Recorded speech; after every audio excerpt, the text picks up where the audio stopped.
수열에서 첫째 항부터 n번째 항까지의 합을 우리가 수열 단원에서 부분합이라 그랬었거든요. 그래서 부분합 SN은 A1부터 쭉쭉 더해서 AN까지의 합을 우리가 부분합이라고 그러면서 SN이라고 했었는데, 이 수열의 극한 단원에서는 무한급수라는 걸 배워요. 무한급수는 뭐냐면 수열의 합이긴 합인데 끝없이 더하는 거예요. 그래서 이렇게 n까지 더하는 게 아니라 이게 더해서 n이 나올 텐데 n 지나서까지 계속 더하는 거예요. 그래서 끝이 없이 그냥 계속되는, 이걸 우리가 무한급수라고 그래요. 무한급수. 그래서 무한급수도 합이니까 합을 나타낼 때는 우리가 시그마라는 기호를 썼었죠. 그래서 n1부터 무한대까지의 합, 이런 식으로 무한급수를 나타내게 됩니다. 근데 우리가 이 무한급수를 실질적으로 이 무한대라는 기호를 사용해가지고 구하기가 좀 구할 수가 없어서 어떤 식으로 구하게 됐냐면, 우선은 부분합을 먼저 구하는 거예요. n까지의 부분합. 부분합은 우리가 시그마를 또 써서 어떻게 했었냐면 k는 1부터 n까지 해서 ak, 이렇게 해서 부분합을 구했었죠. 여기다가 이제 an 플러스 1, an 플러스 2 이렇게 해야 되는데, 이 부분합을 우리가 sn이라고 했었는데, 여기서 이런 식으로 하면 우리가 결국에 구하고자 하는 거를 한마디로 하면은 S 무한대를 구하는 거잖아요. SN이란 게 첫 번째 항부터 n번째 항까지의 합을 구하는 거니까 S 무한대는 첫 번째 항부터 무한대 항까지의 합을 구하는 거니까, 그래서 이걸 어떤 식으로 쓰게 됐냐면 리미트를 쓰게 됐어요. 리미트 n이 무한대로 갈 때 SN, 이렇게 되면 우리가 이걸 무한급수라고 볼 수도 있겠죠. 여기다가 S가 무한대로 갈 때의 극한값을 말하는 거니까 결국에 이게 무한급수를 나타내는 말이 될 거예요. 결국에 요 SN 요 옆에다가 리미트를 붙여주는 게 되니까 요 옆에다가도 리미트를 붙여주면 되겠죠. 리미트 n이 무한대로 갈 때 시그마 k는 1부터 n까지 ak, 결국에 이렇게 되는 겁니다. 우리가 지금 이 빨간색으로 쓴 식을 봤을 때 이게 극한값이잖아요. 근데 극한값은 수렴할 때만 항상 존재한다고 했었죠. 지금 이 SN이라는, 지금 원래는 이게 부분합을 나타내는 기호지만 요 극한값 전체에서는 일반항이죠. 그러니까 이 일반항이 수렴할 때만 극한값이 존재할 수 있는 거니까, 결론적으로 말하면 이 부분합이 수렴해야 한다는 거겠죠. 그러니까 무한급수의 극한이 존재를 하려면 부분합이 수렴해야겠죠. 만약에 부분합이 발산한다면 무한급수도 당연히 발산하겠죠. 그래서 당연히 무한대가 될 것이기 때문에 우리는 따로 수학적으로 무한대를 계산하진 않으니까 우리는 수렴하는 수열에만 관심을 갖는다 그랬죠. 그렇기 때문에 부분합이 수렴하는 경우에만 생각을 할 겁니다. 그래서 진짜 결론적으로 말하면 무한급수의 수렴과 발산을 알고 싶을 때, 그러니까 무한급수를 알고 싶을 때는 우선은 부분합을 구한 다음에 거기에다가 극한값을 취해서 구해주면 되는 거예요. 그런데 이런 경우도 있을 수 있어요. 우리가 무한급수를 구하고 싶은데 부분합을 알아야 되잖아요. 근데 부분합을 구할 수 없는 경우에 무한급수를 알 수 있는 방법이 있어요. 무한급수랑 무한수열의 극한 사이에 성립하는 명제가 하나 있는데 그거를 활용하면 되거든요. 이것도 그냥 직관적으로 받아들이시면 되는데 제가 어떤 수열을 한번 써보겠습니다. 이런 수열이 있어요. 어떤 무한급수를 쓸게요. 각 항이 수열이죠. 수열의 항들인데 1 더하기 2분의 1 더하기 4분의 1 더하기 8분의 1, 이런 식으로 앞항에다가 2분의 1을 곱하는 거예요. 계속. 이렇게 돼서 이렇게 무한히 더했을 때 이 값은 어떻게 될 것인가. 이건 무한급수는 수렴하는 무한급수거든요. 그렇기 때문에 요거는 2에 수렴해요. 이게 2가 된다는 말은 아니고 2로 간다는 말이죠. 그래서 화살표를 쓰겠습니다. 2가 되는데 이거를 어떻게 아냐면 그림으로 그려보면 돼요. 이런 네모를 한번 만들어 보고 제가 한번 그림을 색칠을 해 보도록 할게요. 여기에 정사각형이 하나 있습니다. 우선 1은 냅두고 2분의 1부터 먼저 생각을 해볼게요. 이 정사각형 한 변의 길이가 1이에요. 그럼 이 넓이가 1이겠죠? 이 넓이를 이제 색칠을 할 건데 넓이의 2분의 1만큼을 우선은 색칠을 해볼 거예요. 2분의 1을 반을 딱 나눠서, 반이 아닌 것 같아요. 반을 이렇게 나눠서 반만 색칠을 해주면 되겠죠?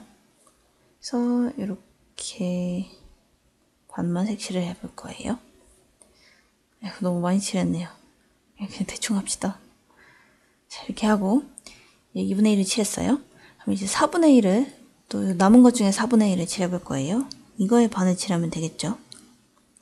벌써 눈치채신 분들도 있을 거예요. 그래도 한번 끝까지 해보도록 할게요. 끝은 없지만 되는 데까지. 그 다음에 8분의 1, 지금 4분의 1을 했고요. 8분의 1을 또 요거 남은 거의 절반이죠.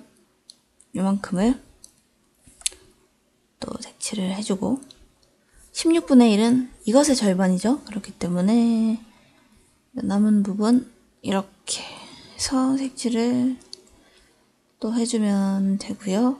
그 다음은 제가 32분의 1이라고 돼 있네요.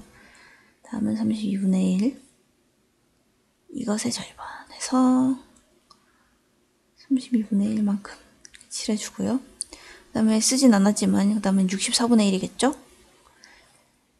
요것의 절반이겠죠? 그리고 64분의 1을 해주고 그 다음은 128분의 1인가요? 그 다음은 이것의 절반 이렇게 이제 이렇게 칠하면 될 것 같네요. 이렇게 칠하고 그 다음에도 또 이것의 절반이겠죠? 이것의 절반. 지금 거의 네모칸이 다 차고 있긴 한데 요게 제가 지금 작게 그려서 그렇지 이걸 키워서 보면 계속 정사각형이 나와요. 그래서 끝도 없이 칠할 수 있거든요. 근데 끝도 없이 칠해도 아무리 계속 칠해봤자 이 숫자는 결코 이 네모칸을 다 채우지 못할 거라는 걸 우리가 알 수 있죠. 왜냐면 항상 그 남은 거의 절반만 채울 테니까 절반은 항상 남아있을 거 아니에요. 이렇게 무한히 계속 색칠을 하더라도 결국에 1이 되지 못한다는 거, 그렇기 때문에 이것의 극한값은 1이 된다는 거 이렇게 아실 수 있겠죠. 그래서 이것의 극한값은 1에다가 여기 앞에 1이 더 있었으니까 1 더하기 1 해서 극한값은 2가 된다는 거. 이렇게 우리가 무한급수가 수렴하는 경우에 대해서 살펴봤어요. 그런데 이때 이 무한수열의 일반항은 어떻게 되나요? 일반항은 분모는 계속 커지는데 분자는 1이죠. 그렇기 때문에 이 무한수열은 수열 자체는 0에 수렴하죠. 그래서 여기서 우리가 아까 기억해야 할 명제가 하나 나오는 거예요. 명제를 제가 그대로 써보겠습니다. 무한급수가 수렴할 때를 말하는 거예요. 무한급수 n이 1부터 무한대까지 해서 an이 수렴하면 반드시 성립하는 명제예요. 리미트 n이 무한대로 갈 때 이 수열 자체는 항상 0에 수렴합니다. 단 역은 성립하지 않습니다. 우리가 명제를 배울 때 명제 조건 P이면 Q이다. 이게 만약에 성립하는 경우에도 이 역은 항상 성립하진 않는다는 걸 배웠어요. 이 명제가 참일 때 항상 성립하는 건 이 대우죠. 명제가 참이면 대우가 참이다. 하지만 명제가 참이라고 해서 그 역은 항상 참이라고는 할 수 없다. 맞죠? 그렇기 때문에 무한급수가 수렴하면 그 수열은 0에 수렴한다. 이 말은 참이지만 이 수열이 0에 수렴한다고 해서 꼭 그 무한급수가 수렴한다는 건 아니에요. 무한급수가 수렴하면 극한값은 0이다. 그 수열의 극한값은 0이다. 이것의 대우도 한번 써보도록 할게요. 만약에 극한값이 그러니까 n이 무한대로 갈 때 극한값이 0이 아니라면 이 무한급수는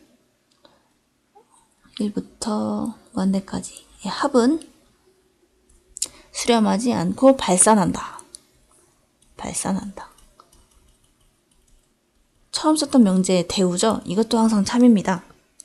그러니까 이렇게 두 가지를 기억해 주시고 역은 성립하지 않는다. 이것도 기억해 주시고요. 그래서 이 명제를 어떻게 써먹느냐 하면 제가 지금 써놓은 이 명제는 어떤 무한급수가 발산할지 발산하지 않을지를 판단하기 위해서 그 수열 자체가 0에 수렴하는지 아닌지를 보면 돼요. 그 수열이 만약에 수렴하더라도 0이 아닌 다른 수에 수렴한다면 그 무한급수는 볼 것도 없이 발산하는 거고요.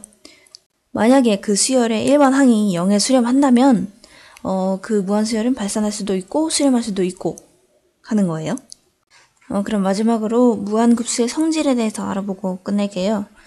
우리가 무한급수가 아닌 무한수열에서는 덧셈, 뺄셈, 곱셈, 나눗셈의 그 극한값이 분배가 될 수 있다고 그랬죠. 자유롭게 연산이 가능하다고 했는데 무한급수에서는 그게 완전히 자유롭진 않아요.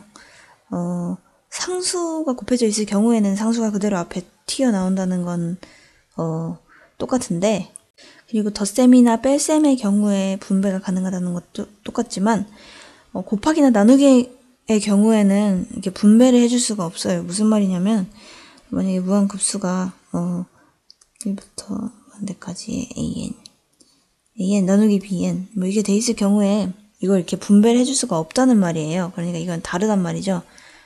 이렇게 무한대 an 이렇게 돼 있는 거 분의 b의 무한급수 이게 다르단 말이에요. 그리고 곱하기로 돼 있는 경우에도 마찬가지고요. 그래서 이런 걸 주의해 주시면 되겠습니다.